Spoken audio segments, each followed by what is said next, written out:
کی وجہ ثابت نہیں ہو سکی پوری دنیا کے اندر۔ اب یہ سارا معاملہ جو ہو رہا ہے تو ان کے اپنے ساتھی کہہ رہے ہیں کہ یہ کیا ہو گیا ان کو اس پہلو سے، لیکن وہ ایک مذہبی جنون جو ہے وہ جو کر رہا ہے وہ گریٹر اسرائیل بنانے کی، جس کو کہتے ہیں کہ ہم نے مڈل ایسٹ کا نقشہ بدل دینا۔ What do you mean by that? نقشہ بدلنا وہ یہی ہے کہ عراق تو ان کے قبضے میں آئی گیا، اور یہ اس نے شیرون نے جو پڑا ہوا ہے ابھی، وہ بے ہوش پڑا ہوا ہے، مرا نہیں ہے، اس نے کہہ دیا تھا جیسے ہی کہ وہ صدام کا ڈاؤن فال ہوا اور عراق جو ہے اس پر قبضہ ہو گیا امریکیوں کا، کہ عنقریب عراق پر ہمارا قبضہ ہوگا۔ تو عراق انہیں بلکہ پہلے کہتے تھے کہ ہمارا گریٹر اسرائیل جو ہے وہ دریائے فرات تک ہوگا، یوفریٹس تک۔ اس وقت پھر اس نے یہ کہا کہ نہیں، اب ہم آگے ٹائگرس تک، دجلہ تک لیں گے، تاکہ عراق کا جو زرخیز دوآبہ ہے سارا کا سارا ہمارے پاس آ جائے۔ پھر اس کے اندر لبنان بھی لینا ہے انہوں نے، اس میں جو ہے شام بھی لینا ہے انہوں نے، کوئی ترکی کا جنوبی حصہ بھی لینا ہے انہوں نے۔ اس جنوبی حصے سے پانی آتا ہے، وہ پانی کے بند باندھ کے وہ اسرائیل کے اندر لے کر آئیں گے تاکہ اور ادھر ادھر پانی جائے ہی نہ۔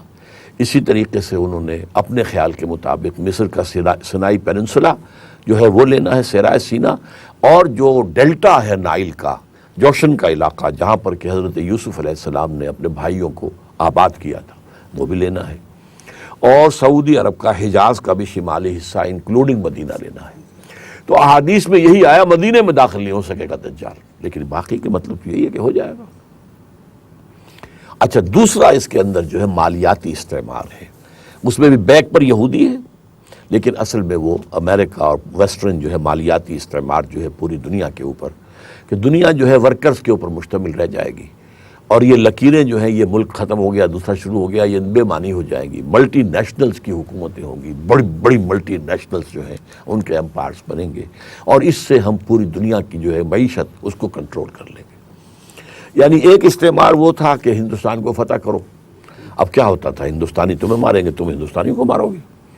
اب یہ کیا ضرورت ہے مارنے کی، ہمیں آم کھانے ہیں، پیڑوں سے کیا بحث ہے، لہذا کام کریں وہ، لیکن ان کی جو ملائی ہے وہ ساری ہم کھینچ لیں گے سود کے ذریعے سے۔ اللہ خیر کام وہ کریں، گوئم سے وہ حیوانات ہیں، ان حیوانات کے ذریعے سے ہم جو ہے اس کا معاشی مفاد ہم حاصل کریں گے۔ یہ ہے سارا پروگرام کہ جو چل رہا ہے، اور یہ سب ایک ایک قدم کر کے یہ بات آگے بڑھ رہی ہے۔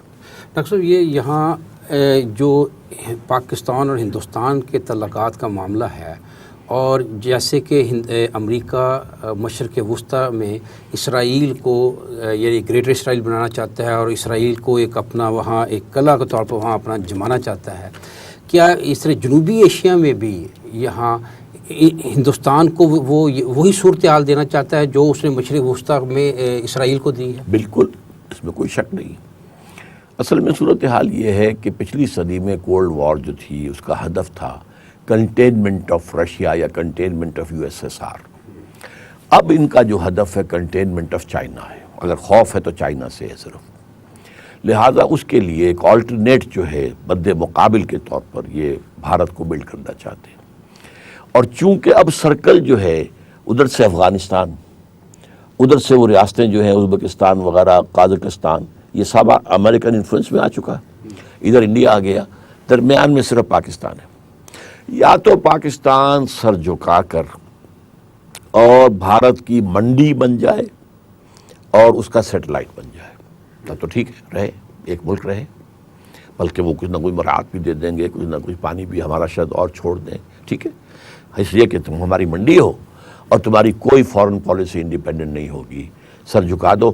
جیسے نیپال ہے تو نیپال کو 10 سے ضرب دے لو، تمہارا رقبہ 10 گنا ہے بس، لیکن اس سے زیادہ سٹیٹس نہیں۔ اگر پاکستان اس میں، جس کا کہ مجھے ہے گمان کہ شاید اس میں جو اندر چھپا ہوا کمانڈو ہے مشرف میں، ایک حد ہوتی ہے آخر ایک دیوار سے لگنے کی، ایک وقت پہ آ کر جو ہے وہ پھر ریٹیلیٹ کرتا ہے۔ تو اگر یہ ریٹیلیٹ کیے اس نے، جیسے کہ بش کے دورے کے فوراً بعد یہ چائنا گیا تھا اور بتا بھی دیا تھا میں بھی چائنا ہو کے آیا ہوں، اگر اس نے اس طرح کی کوئی کوشش کی تو پھر crunch, big crunch from both sides آئے گا۔ کسی نہ کسی ذریعے سے ہماری نیوکلیئر پاور کو امریکہ نیوٹرلائز کر دے گا۔ کوئی ہمارا سارا جو ہے، اگر جو ہمارا جو ٹیلی کمیونیکیشن سسٹم سے جام کر دے، کیا کرے گا آپ کا نیوکلیئر؟ آخر بٹن دبائیں گے تو نیوکلیئر چلے گا، بٹن سے کچھ ہوتا ہی نہیں۔ جو صدام کے ساتھ کیا تھا جو پہلی جنگ تھی وہ سارا کا سارا کمیونیکیشن ختم. اب اس کا جہاز تو اڑ ہی نہیں سکتا. تو سارا جو ہے کوئی ایک چیز آج کل تو یہ کہ بجلی ختم کر دیں پورا کا پورا ملک جو ہے اس کا کیا حشر ہو جائے گا. تو کسی طریقے سے ہماری ایٹمک پاور کو یہ نیوٹرلائز کر کے اور پھر بھارت اور ادھر سے افغانستان کے ذریعے سے دین پاکستان ول بی اوبلیٹریٹڈ. لیکن ڈاکٹر صاحب اس میں کیا چین کسی رد عمل کا اظہار نہیں کرے گا؟ اس چین لیے کی ابھی ہمت نہیں ہے اور اس کی پالیسی بھی یہ ہے کہ ابھی وہ میدان میں نہیں آتا. ویسے میرا خیال یہ تھا کہ اگر طالبان کے زمانے میں پرویز مشرف کھڑا ہو جاتا تو ایک تو یہ کہ اس مسلمان ممالک دوسرے بھی کچھ کھڑے ہو جاتے اور چین بھی کھڑا ہو جاتا. یعنی یہ بات کہ ہمارا وہ حشر کر دیتے کہ جو افغانستان کا ہوا تھا وہ ممکن نہیں تھا. یہ چائنا کسی صورت گوار نہ کرتا. لیکن اب صورتحال جو ہے اس کے اندر میں یہ سمجھتا ہوں کہ شاید یہ چائنا بیٹھا رہے اور وہ اپنی ساری قوت جو ہے ادھر جمع کریں گے کہ چائنا اور رشیا ایک ہو جائیں. اس میں میرا سوال مکمل نہیں ہو سکا تھا کہ چائنا کو گوادر بندرگاہ اور یہ کوسٹل ہائی وے کے ذریعے جو راستہ دے رہے ہیں دوسری دنیا کے ساتھ ملانے کے لیے، امریکہ اگر پاکستان بالکل جیسا کہ آپ نے کہا ہے کہ نیپال کے سائڈ پہ یا بغل بچہ بن جائے گا انڈیا کا، یہ سہولتیں یہ فائدہ چائنا کو بھی تو پہنچ رہا ہے، وہ پاکستان کے وجود کی وجہ سے ہے. اگر ایسا ہوتا ہے تو چائنا کو بھی بہت بڑا نقصان اپنے طور پر ہوگا. دیکھیے اس وقت اسے کوئی سہولت اس میں سے حاصل نہیں ہے، لیکن وہ دنیا میں اکنامیکلی جو ہے بڑھتا چلا جا رہا ہے. امیزنگ. اس حوالے سے اسے سوچنا پڑے گا کہ میں ان ایڈیشنل سہولتوں کے لیے کتنا بڑا رسک لوں. سوچنا پڑتا ہے ملکوں کو.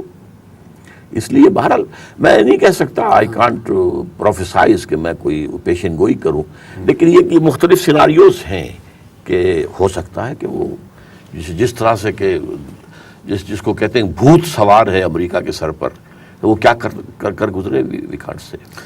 اس لیے کہ ادھر دوسری طرف سے مشرق وسطیٰ میں بھی چائنا کوئی کردار ادا نہیں کر رہا، لیکن چائنا کو اپنی ترقی کو جاری رکھنے کے لیے انرجی کی ضرورت ہے جو اس کے اپنے پاس نہیں ہے. تو انرجی یا اس نے مشرق وسطیٰ سے حاصل کرنی ہے اور یا یہ پاکستان سے یہ ذریعے اس کو راستہ بنانا ہے. تو میرے سوال کا مقصد تھا کہ اگر یہ چائنا اس چیز کو بالکل اگنور کر دیتا ہے کہ پاکستان کا کیا حشر ہوتا ہے تو چائنا بھی محدود ہوتا نہیں چلا جائے گا.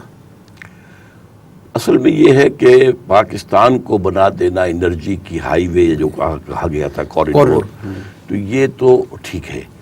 کام کس کے آئے گی یہ تو وقت بتائے گا. ہو سکتا ہے یہی کوریڈور جو ہے رشیا بھی یہ امریکہ بھی چاہتا ہے کہ سینٹرل ایشیا کا تیل جو ہے وہ افغانستان اور یہ بلوچستان سے ہو کر ہمارے کام میں آئے.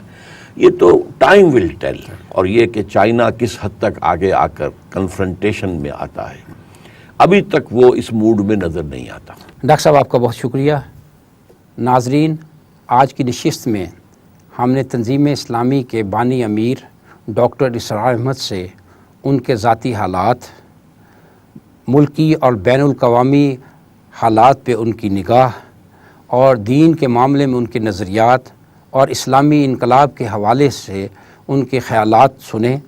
مجھے یقین ہے کہ آپ کے لیے یہ بہت معلومات افزا ہوں گے. ہم یہ سلسلہ انشاءاللہ جاری رکھیں گے اور دیگر ممتاز شخصیات کو بھی مدعو کریں گے. اگلی نشست میں ایک نئے مہمان کے ساتھ پھر حاضر ہوں گے.